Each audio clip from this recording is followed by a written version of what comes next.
Kilala siya sa kanyang makulay na pananamit bilang taga-salubong ni Pacman sa airport at ang papalito ni Kuya Kim. Kumustahin natin ang dating mayor ng Maynila at ang dating sekretary ng DENR. If the clothes make the man, sino nga ba si Lito Atienza? Mahilig ba kayo mag-swimming, Mayor? Medyo. Medyo. Nung nasa City Hall pa kayo nun, balon na balon mo yan. Uy, mga kapatid, welcome po sa isang episode na naman ng Wasak. At syempre, kasama natin yung special guest natin. Walang iba, kundi ang 16th Mayor ng City of Manila. Of course, walang iba kundi si Mayor Lito Atienza. Magandang gabi, sir. Magandang gabi, Sir Lord. Ibang klase pala yung middle name mo. Livioco. Livioco. Konti lang yan. Oo, parang foreign eh. Basically, Chinese yan eh. Okay. Yan eh, Li. Root word yan, Li. L-I. Kaya lang, through the years, mga forefathers ko ginawa nila Livioco. Binuo nila, Livioco. Okay, sir. More than 35 years in public service. Ngayon, medyo nakakapahinga kayo. Relax. Halos tuloy-tuloy yung karir ninyo eh. Ay, naku. Talagang after 2010, I felt, it was a long deserved break for me and my family. Pag-relax naman kami, pag-enjoy kami as a family. But of course, I'm still busy right now. I'm not totally out. Ano-ano po ba yung mga pinagkakabalahan naman, Mayor? Una, yung aming protesta. Tinuloy ko yun eh. Ay, oh. To be able to help improve the law on automated election, to improve the automation law, para naman wala nang dayaan next 2013, malapit na eh. At baka magkaroon ng pagkakataon lahat ng mga kumakandidato. Ngayon ba, nung nakapahinga kayo, parang, wala kayong naramdaman na parang horror vacui pagkatapos parang, okay, so anong next gagawin ko ngayong araw na to? Initially, yung mga first months, parang ganon, medyo konting boredom. Dahil, biro mo, from a very, very... Kaibigan niyo, sir? Hindi ko kilala. Pero after a while, you start settling down and enjoying yourself. Kaya lang, siyempre, hindi mo maiwasan. Kasali ka rin sa day-to-day development sa Maynila, lalo na. Hindi mabitawan. Hindi, dahil nagsusumbong sa'yo mga tao, nagdadala sa'yo ng balita. At hindi mo naman pwede sabihin, wala akong pakialam dyan. Merong mga pagkakamaling malalaki. Lalo na nung ginigiba na yung Baywalk, Avenida Rizal, fountain na magaganda, pinabayaan ng mabulok. Yung mga appropriate lighting, pinalitan ng gaudy, mga wild lighting schemes. Nakaka-frustrate. Para ba sayang ang pera, papunta na sana sa development ng Maynila for the 9 years that we were managing it. Kailan nagsimula ang obsession ninyo with that floral Hawaiian shirt? No, I've always been inclined towards colorful dressing and floral in particular because naniniwala ako na ang bansa natin is a tropical country. Correct. And rightfully, we should really be appreciating the color of our environment. Gaganda ng mga bulaklak natin dito, yeah? Kaya yung floral design was always dear to my heart and my person and my mind.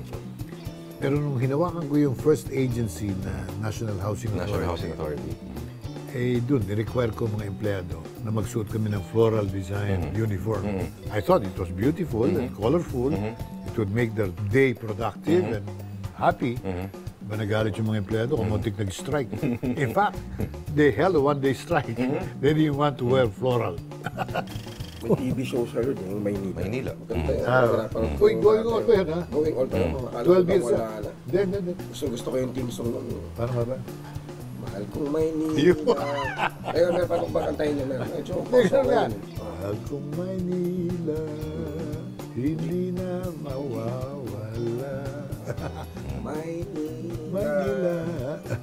This has been going on. Kasi positive ang mga story dyan eh. Always feel good series yan. Happy ending. Palaging nananalo yung tama. May naituturong value sa mga bata. Akala tuloy ng mga tao, nag-artista na yata si Mayor.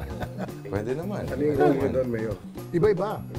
Abogado, pare, mekaniko, jeepney driver, taxi driver.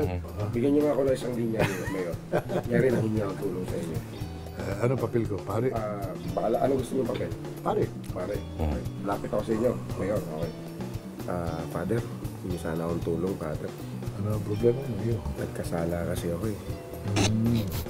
Sa misis ko. Hindi ka naman mukhang salarin, pero anong kasalanan mo? Medyo tinalo ko yung hipag ko eh. Mahirap ang payuhan pagka Mahirap yung ganun. Paluluhurin kita sa bigas.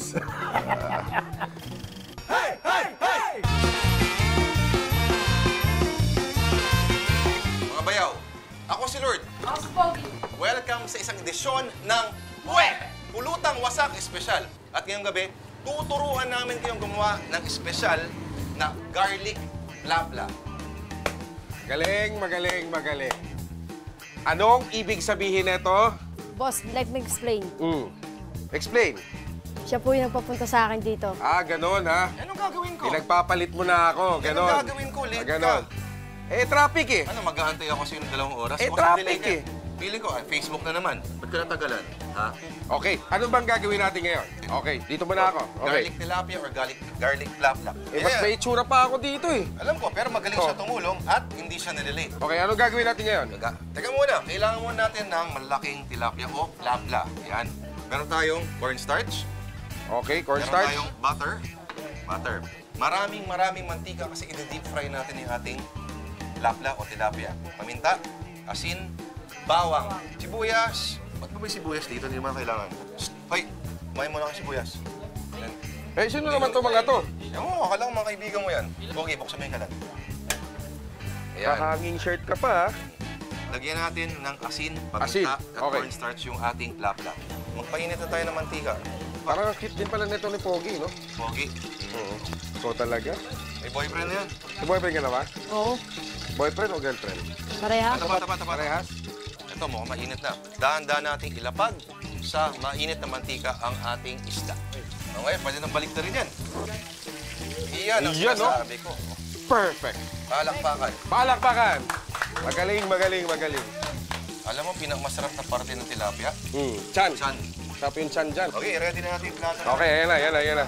Dapat patuluin natin mga bayaw ang isda. Ha?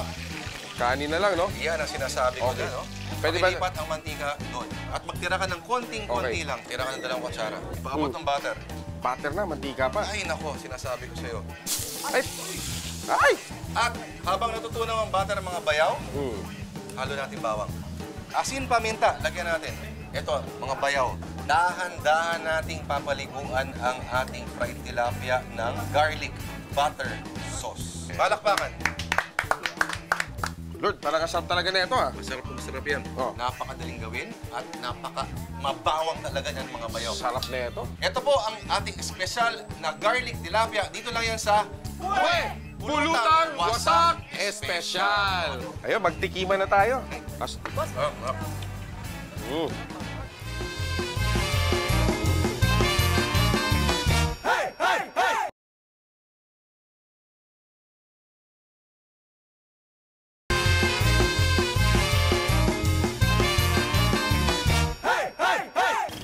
Mayor, may mga nagsasabi kasi kamukha ko raw si Kuya Kim. Malaki ang hawig niya.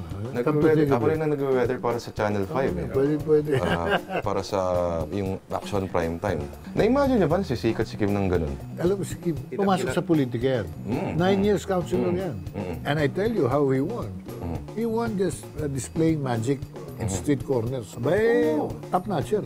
Problema, nabasa ko sa interview, mas nag-i-enjoy daw siya sa studio. Ngayon, enjoy na wala na. Hindi mo na mapapalik siguro sa... Alam mo ilan yung naging politician. Dalawa sila, si Kim and Ali. Ali is my second boy. Pero hindi pinalad si Ali dahil 2007, after I bowed out of the mayorship, nakalaban niya itong matandang tinali. Sabi ng mga tao, bata pa si Ali. Naman matandang-matanda na. Sabi nga ni Ali, sobrang na nga tanda eh. Para magsusubukan yung bata. Mayor, matanong ko lang, ano naramdaman niyo nung publikong binansagan ni Mayor Lim si Ali na gumagamit o na pinagbabawal magamot? Yun talaga. Parang, wow, saan ang galing yun? Nakakagalit yun. Dahil that's a blatant lie. Alam ko, na alam niya na kasinungalingan yun. To the point where, after the show, kinonfront siya ng misis ko eh. Ako, hindi ko na siya kinibod. Away na yan. Pero yung misis ko, sa corridor, sinabi sa akin, sinungaling ka. Hindi totoo yan sinasabi mo. Ano sagot niya? Parang like a mic lang. Hindi ako yun eh. Si Vice Mayor Lacuna lang nagsabi nun eh. Ah, ganun? No.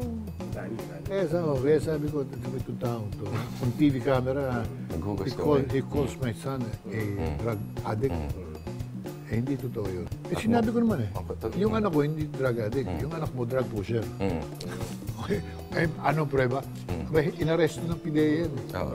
Inaresto, that's a public knowledge.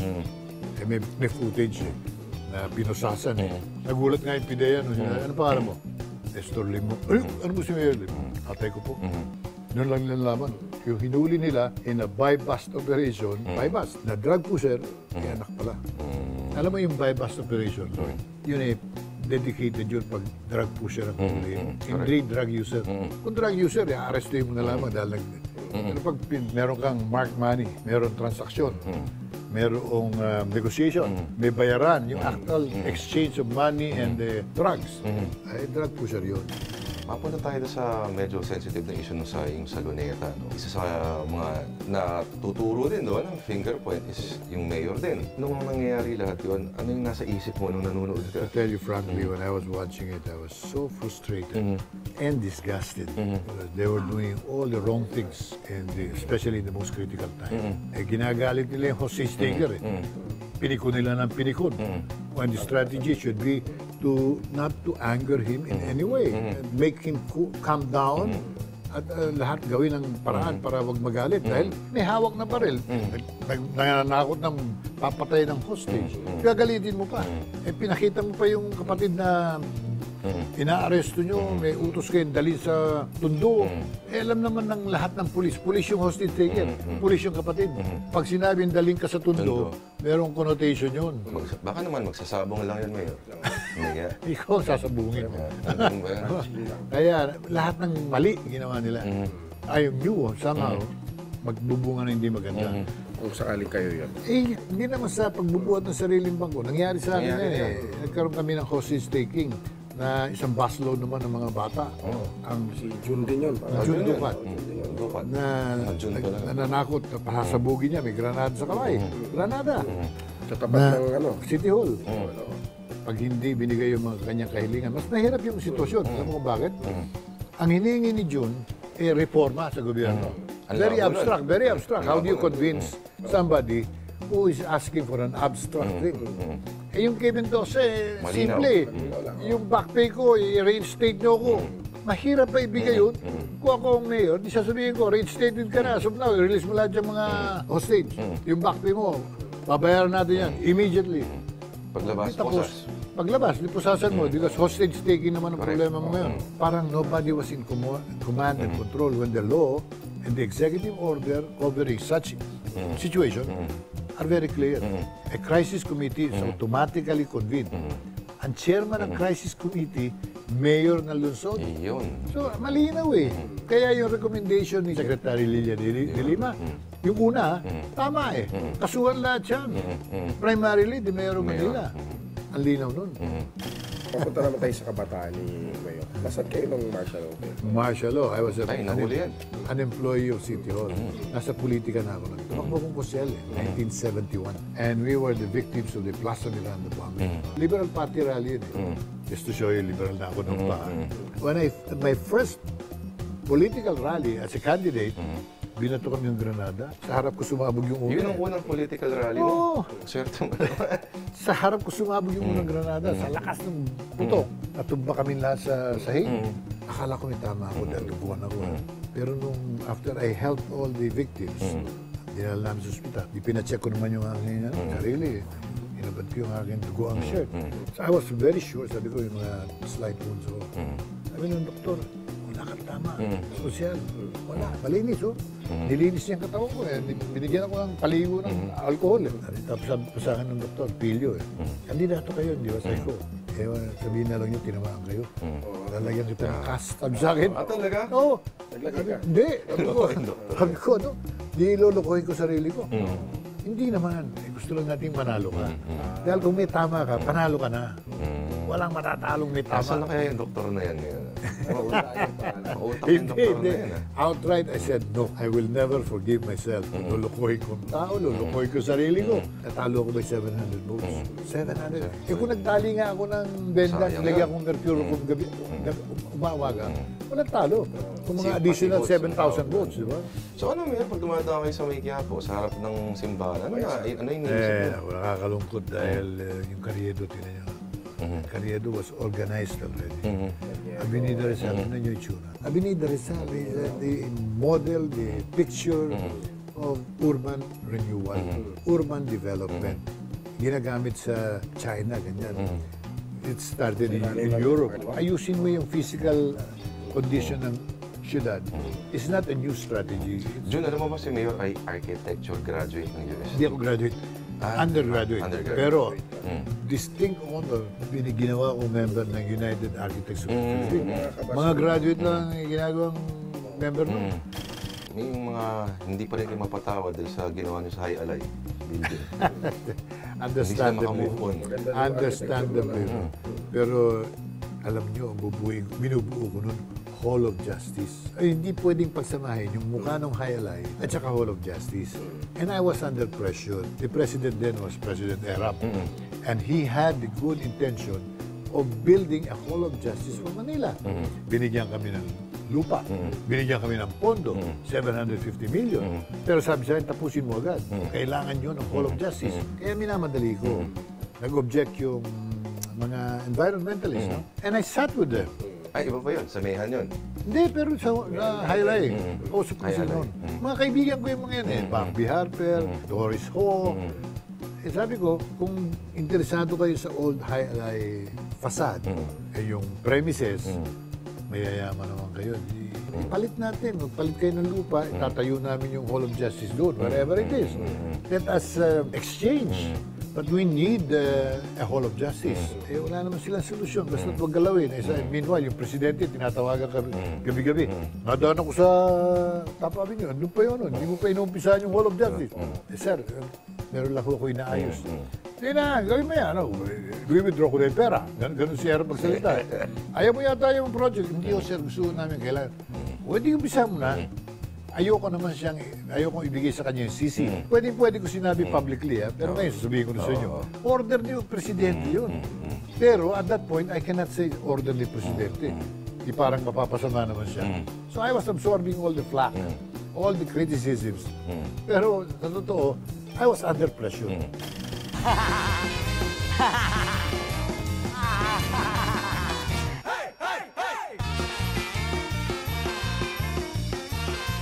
May tanong lang ako.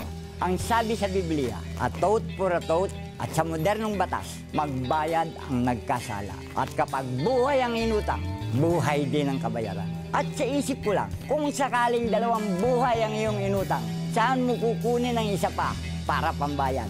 Kung sakali lang, nagilty mga ampatuan sa Maguindanao Massacre, paano nila mababayaran ang 57 kataong kanilang inutang? Di mangutang ka uli ng buhay para pambayad mo.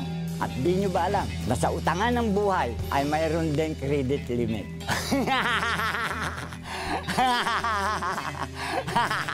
Eh, yung mga ampatuan, paano mo naman kukunin yun? Cholesterol.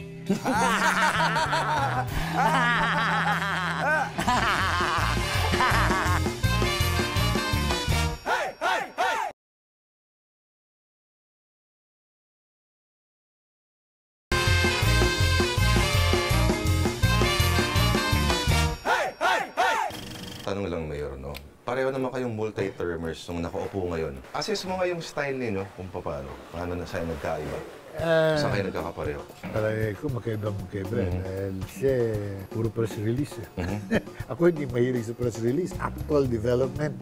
Because I believe that development is the key to economic progress of a city. A growing metropolis, a growing population requires more jobs, more livelihood. You can only develop more jobs and livelihood kung meron kang improvement in the surroundings. Ang basic formula ko noon, nadidiin ko sa amin, sa bureaucracy. Development means more business. More business means more taxes. more taxes can afford us more development. So the cycle of economic progress begins with development. Pag wala kang development, walang negosyo. Pag wala kang negosyo, walang buwis. Pag wala kang buwis, katulad ngayon, pati kuryente hindi nababayaran. Noong isang araw, nagbukas sila ng mga ilaw. Diyos ko. The next day, pinutol ng Meralco dahil di raw nagbabayad. Kaya di ba? Pinutulan ng telepono dahil hindi nagbabayad ng PLDT. City of Manila ito capital city ito It really pains me and ikinahihiya ko na nangyayari ngayon yan. Baka masyadong natutok sa peace and order na yun. Sana totoo yung nasabi ko sa inyo, press release dahil peace and order. What peace and order? Lahat ng malalaking krimen ngayon sa Maynila nagmumula. Ang patayan dyan, hold-upan dyan, ang violence dyan, other petty crimes are committed every day. Kaya peace and order, I can proudly claim, during our time, Manila became one of the safest cities in the Philippines. Kulelat kami nung araw sa NCR records, kapulisan. Manila became the safest. Carnapping, kidnapping, wala yan. Major crimes, wala kami. Pero ngayon, baliktad. Kaya yun ang irony. Ang kanyang supposed main attraction, selling point, is that peace and order man. That there is no peace and order in Manila. And there's no progress at all. While Makati is maintaining its development, while Quezon City is also doing the same, Manila used to lead. Even Mayor Binay then, Vice President Binay now admits, Manila was leading the pace. And the Department of Finance, at that time, awarded the City of Manila the best performing city in finance, to which we got congratulated by the Department of Finance. Publicly announced in major newspapers, supplements even. Manila ranking #1. Ngayon, hindi na masasabi. We're the bottom rank, financially speaking. Okay, maiba tayo, Mayor, no? Naging sekretaryo kayo ng Department of Environment and Natural Resources. Makuha ko lang ang inyong opinion dito sa nangyari sa Mindanao. Napakasakit yan. It's a national tragedy na lahat tayo dapat magdamdam at magtulungan. Kaya maganda naman yung nagiging resulta after the tragedy. No? But sana, pwede namang naiwasan yan. Pwedeng na-minimize at least. There is such a thing as a geohazard map, which we completed in 2009. And I'd like to say this publicly para naman gamitin na ng tama ng ating national government. The DILG in particular should take hold of this map. I'm sure may kopya sila. At ito'y gamitin na nilang pinaka point of reference sa kanilang briefing, orientation, ng lahat ng mga mayors, governors. It should be a continuing orientation of our local officials na itong probinsya nyo, ganito ang mga panganib. Ang bagyo rito, ganito ang mangyayari. Mas madalas kayo. Pag bumagyo rito, ito maaaring potential. Landslide, flash floods. Dahil define na yan ng geohazard map. Ginastusan naman ng gobyerno yun Minadali ko nga dati 3-year completion time. Hindi, sabi ko, essential to. Tapusin natin agad. DNR ang gumawa niyan Dapat talaga, Mayor, hinto mo na yung pagpuputol ng yan. Kasama yun. Kasama yun. Pero tama yung paliwanag ni Secretary Pahe.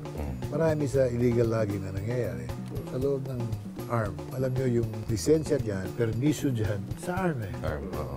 Hindi mo pwedeng pakialaman yun. DNR, hindi pwedeng pakialam dun. Kaya sana, gamitin lang yung geohazard map na ginawa namin. Based on that geohazard map, Mayor, ano pa po yung mga potentially dangerous areas na prone to such calamities sa Pilipinas? Unahin natin Metro Manila. Yung nangyari sa Mindanao, pwedeng mangyari sa Metro Manila. Nasampulan na tayo ng Ondoy. Pwedeng maulit-ulit yan. Dahil yung bagyo ngayon, hindi nahihina yan. Lalakas pa ng lalakas yan. Correct. Yung tubig na bumubuhos, hindi na mababawasan yan. Lalo pang kakapalang ulap at tubig na bubuhos sa iba't ibang bahagi. Kaya the dredging of Laguna de Bay must immediately be commenced. I understand, kinancel ni Presidente Noynoy yung nakaakbang dredging dyan. Palitan nila ng bago, pero linisin nila yan. Linisin nila agad yung Laguna de Bay dahil heavily silted yan. May basura na sa loob yan. Mababaw na yan. Tapos yung aming advocacy noon, inuulit-ulit ko yung mga fish pen, yung mga fish cages dyan, alisin lahat yan. Dahil yan ang talagang #1 impediment, humahadlang sa daloy ng tubig. Mangyayari sa Metro Manila, sa Rizal, sa Laguna, babahain ang mga maliliit na tao niya, papasok sa loob ng mga lungsod ang tubig dahil mababaw na ang basin, hindi na makakakontain, hindi pa makatakbo ang tubig dahil punong-puno ng baklad. Ano inihintay natin?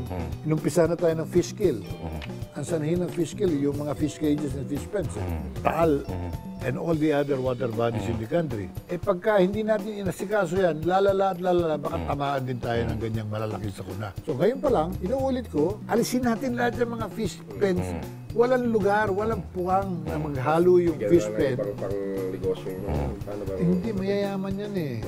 Mayayaman yan. Hindi totoo ang mga mangingisda may-ari niyan. Yung mga mangingisda, nagtatrabaho na lang, hindi na sila makapangisda eh. Sa ano huli mo sa Laguna, di ba punong-puno ng fish pen yan? Eh may mga guardian.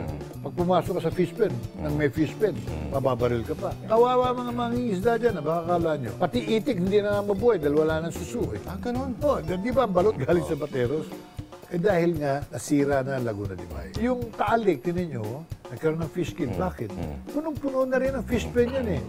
Eh yan eh, gross violation of the law. Because Taal Lake is not only a protected area, it's a protected landscape. Kailangan maintain yung landscape for everybody to enjoy. So I hope Governor Vilma Santos wakes up to the need. Linisin na niya yung mga fish pen yan para naman yung maliliit na mga isda mabuhay. At yung mga isda natin lumusog. Dahil kung hindi talaga fish kill ang magiging bunga niyan.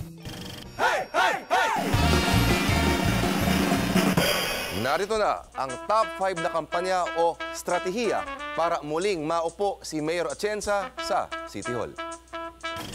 Sa number 5, ipangako niya na tuwing Lunes sa City Hall ay Blue Hawaiian Shirt Day. Tuwing Martes, red Hawaiian shirt. Kapag Miyerkules, green. Number 4, ipagbabawal niya ang pagbabawal ng pagbenta ng pirated DVD sa Quiapo. Joke lang po, Chairman Ronnie. Sa number 3, hikayatin si Manny Pacquiao na lumaban buwan-buwan. Para buwan-buwan, kasama siya sa Victory Parade. Siyempre, libreng exposure nga naman. Sa number 2, para mas maganda exposure, pag-aralan ang takbo ng panahon at ang ugali ng mga hayop. At maging alalay ni Kuya Kim sa kanyang mga programa. At ang number 1 na posibleng kampanya ni dating Mayor Atienza para mabalik siya sa City Hall, Hindi niya ibabalik ang Baywalk. Sa halip, gagawin niyang theme park ang Manila Zoo na siyempre Hawaiian ang theme. Yung tipong may surfing penguins. At ang star attraction, siyempre si Kuya Kim na mag-aala Steve Irwin. wasak.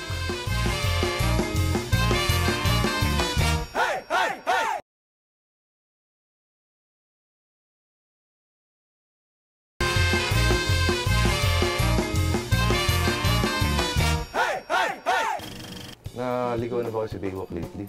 Eh, nalulungkot ako pag napapasalong dahil lalo na nung nag-iba pa nung typhoon. Hanggang ngayon, sila pa rin. Nakatiwang lang. Again, I cannot understand bakit ganun sila kabagal magtrabaho. Eh yan eh, pwede mong ipangutang kung kinakailangan. Para sa akin, yung Baywalk, yung Rose Boulevard, is the front picture of the city of Manila. Yung dagat na yan, ang nagsisilbing inspirasyon para sa lahat. Hindi mo pa pwedeng pabayaan ang katiwang na ganyan na tinamaan ng bagyo, hindi na magawa-gawa. Ilang buwan na yun. Ano raw bang dahilan nila? Wala raw pera, wala raw... To me, Lord, it's a commitment. If your commitment to development and proper management of the city, ang kalye hindi dapat nasisira, ay ang mga ganyang mukha ng Rose Boulevard, hindi pinababayaan, whatever happens. Aside said, kinakailangan ipangutang, ipinangungutang yan. Nakita niyo na ba ang mga nakatambay doon lately, Mayor? Ngayon, pag pumunta ka ngayon ng gabi, lalo na. Parang Quiapo na rin eh. May hilot, mga...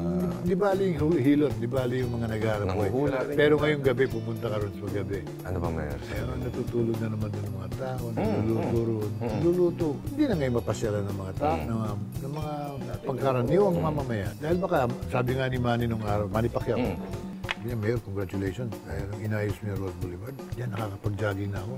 Madaling araw. Nag-jogging siya dyan. Kasi nung araw, sabi niya, nung una pa, hindi ako makapunta dyan sa madaling araw. Baka makaapakan ng tao na marami natutulog sa damuhan eh. Habulin ka na saksak, sabi niya. May nasaksak na Koreano dyan eh. ganun? Oo, Pati sa panahon, turista. Kumikimik ako doon. Ang daming mga... Ako rin. Masaya, di ba? Ako, I enjoy. Diba, ang hilig niya? Eh ba, bigote pa lang Mayor eh. Pinangalan. Kaya, joking aside, paghapon, andun ako, nagkakape ko. Sarap magkape. And you watch the sunset going down, melting in the water. Na napakaganda. Humihigop ka ng napakasarap na kape. Makikita mo yung mga tao, mahirap, kahalabilo, mayayaman. May makikita ka mga tiga Forest Park. Meron ka naman makikita tiga Tondo. They blend and mix with each other. Ganon ang magandang... Sana wala yung nagsiswimming dati doon eh. Yung mga taong nagsiswimming. Oo, dahil nababantayan namin eh.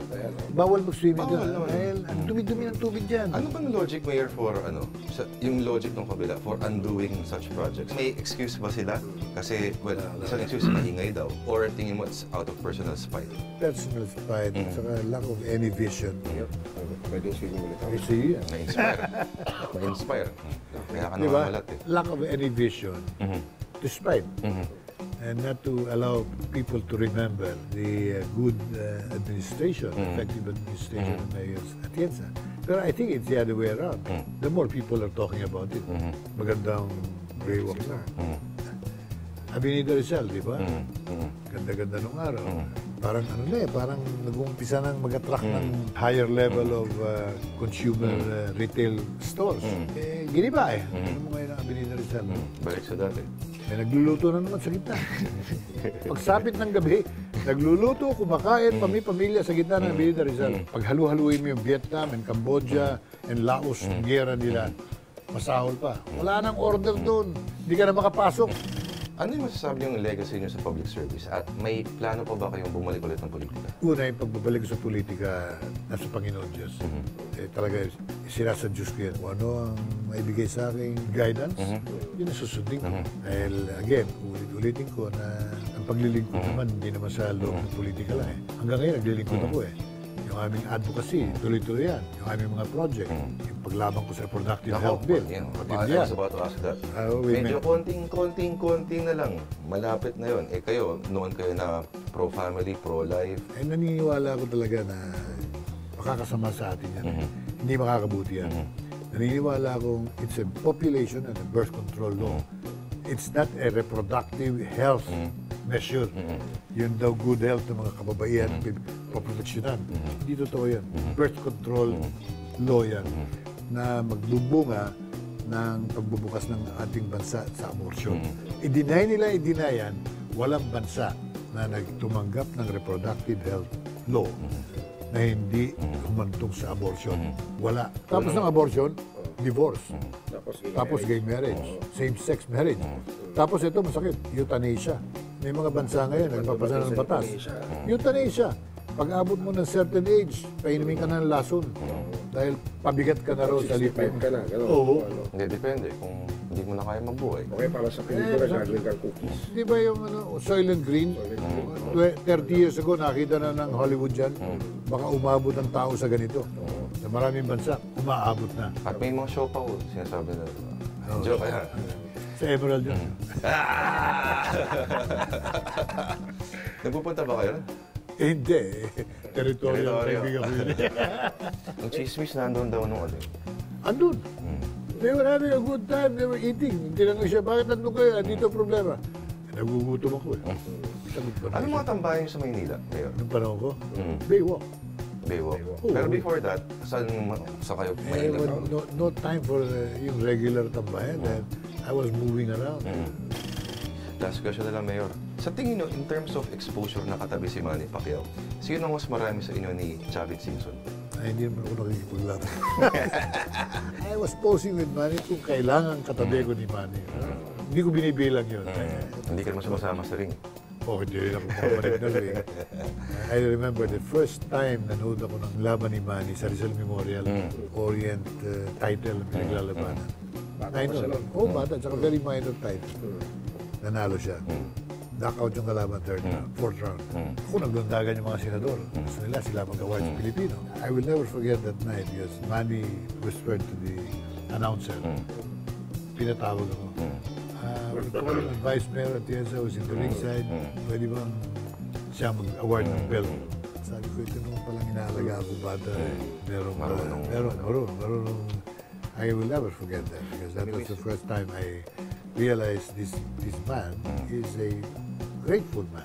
Hindi niyo ba namimiss yung mga panahon na pag umuwi siya, dumidiretso sa office ng DNR? First fight niya na wala na akong sa gobyerno, sa bahay ko tumuloy, Batista. Wala na ngayon. Siyempre, pero hindi magbabago yung aming samahan. Pero dadagdag ko, pinipilit ng mayor na yun, tumuloy sa kanya. Ganun? Uy, hindi tumuloy si Manny. Naganda ron, na-frustrate, napahiya tuloy sa mga media. Naghihintay ang mga media ron. Ganun. Hindi naman talaga tutuloy si Manny. Bakit sabi niya, hindi naman niya sinabing pupunta siya ron. Pinaghandaan nila. Baka ayaw tumuloy sa Tondo. Ay, mga kapatid. Mayor Lito Atienza, maraming salamat Thank you po, sir, sa oras. opportunity. At yun, salamat Very din, enjoyable napag-swimming ka. exchange. Sarap nung maligo dito sa Sa wasak. Kung balik ba kayo mayor sa Maynila, pwede na ako maligo sa ulit. Malilinis ba natin yung maligo? Maganda swimming pool ng Maynila. Magaganda dyan yung Maynila. Ewan ko kayo, kung inaayos sila. Baka may mulumot na siguro.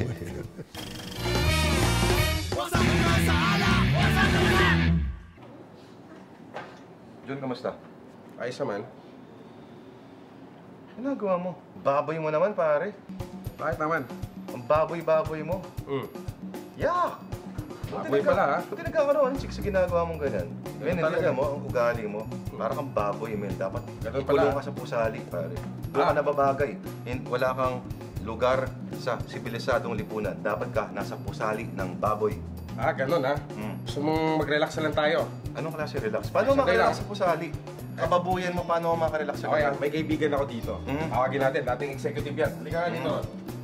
Yan, nakita mo naman, naka-necktie pa yan. Oo, formal na formal. Okay, Rod, Tama yun. pusali daw. Ano pang pwede natin ibigay kay...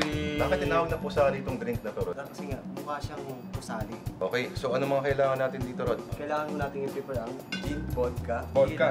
Oh, Tequila. intindi na nito, ah. Uli sa lahat, 151. 151. Bacardi Puerto Rican rum. Kailangan natin maghanda ng Coco Grande glass. Coco Coco Grande. Checking sexy. Pint glass. Pint glass, dito natin siya i-mix. Kailangan na natin mag-prepare ng ice. Sabi yan. Gin. Gin? Pwede rin ba sa chicks yan? Pwede. Pwede. Gusto nyo siyang lasing. Pag pinainom mo ng pusali, pwede mo nang ikulong sa pusali. Okay, no? tapos to vodka, nilagyan natin ng gin, tapos vodka. Pakita natin konti, yan. Tapos tequila, matindi na yan. Ito, Bacardi, oh. Puerto Rican rum. Matindi yan. Tapos, Ang ating amaretto. amaretto. Yan, nagbibigay siya ng parang, ano ba yung lasa ng amaretto? Anis ito. Oo, medyo Pwede sa parang pagkain yan, nutty. di ba? Oo, Pag pang amaretto. nutty. Pang mga desserts, pwede kape. Pwede yan, oh. Ating grenadine at siyang Ayan, matamis talaga. Tamis talaga yan. Blue Curacao at Grenadine. Grenadine, okay. Mga bayaw, atin na ba na? Blue Curacao. Oh, ang ating orange juice. orange juice. Orange Kasi juice panahon pa. ng taglamig, kailangan ng vitamin C. Ganyan na yan. Matindi na to. Ayan, oh. Matindi na yung kulay niyan, Rod. Talagang baboy talaga yung kulay. Tapos, ano naman yan? Apple juice. Cranberry juice. Cranberry juice. Pag nagtitipid ba kami, pwede bang lagyan na lang ng putik yan? Pwede, oh. Ito po ang ating shaker. Shaker? Shaker, okay. Iyan. Yan. Iyan. Yan, oh. Wow, okay, oh. Isa pa, konti pa. Iyan, oh. Yan, oh. Ito po, Pwedeng sabayan, oh. Ganon, oh. kailangan na po natin siya. Lalagyan na natin. Ang tawag din sa ano na yan? Basong yan? Coco Grande. Coco. Coco Grande. Tingnan, oh. Parang kulay kanal na, no? Oo. Oh, Wow, ganda niya na. palakpakan. Palakpakan, okay. Pwede na ba natin tikman, Rod? Pwede. Okay, 1, 2, 3, go. At yan mga kapatid, ang isa na namang edisyon ng Tamang Toma, ang ginawa po natin ngayon ay pusali. At tinuro po sa atin yan ng gwapong-gwapo at machong-machong si Rod ng Insomnia Bar Cafe. Okay. Tandaan, pag umiinom, ilagay sa tiyan at huwag sa isipan. Okay, Tama yan tayo. Nim.